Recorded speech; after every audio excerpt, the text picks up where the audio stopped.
Kato, Sauli, terve. No terve. No mitä, lypsymasina? Mitäs tässä, hei?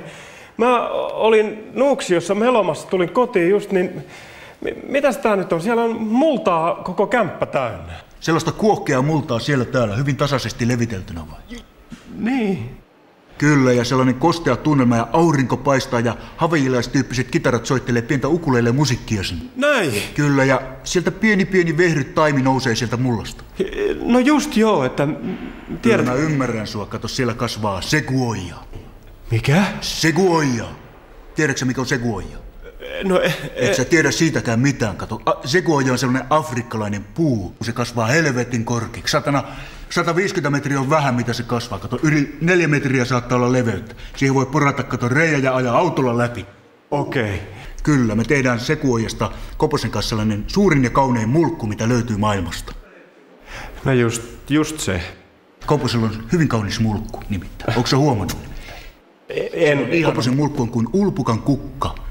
Vaikka se olisi pinnalla tai pinnan alla, niin aina herkistää. Hei jätkä. Kyllä me näin on. Järki käteen, eihän tossa ole mitään. Ei me oteta järkeä käteen tässä vaiheessa. Me otetaan käteen Koposen mulkku ja aletaan veistään, kato. Me mennään Kuusamon veistokilpailuun ja voitetaan se koko yleinen sarja sillä hommalla, kato.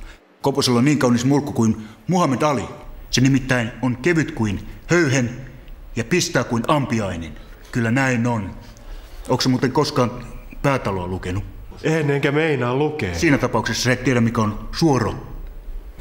Kato, Päätalo tietää mikä on suoro ja ota selvää säkin. Mä luin kaikki Päätalot ja tein takan niistä sen jälkeen tuonne pukuhuoneen puolelle. Erittäin hyvin vetävä takka tuli niistä siitä kirjakasasta.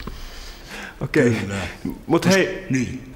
semmonen puu, sehän kasvaa vuosisatoja. Mitä järkeä tossa touhussa on? Älä rupea häsläämään, Sauli.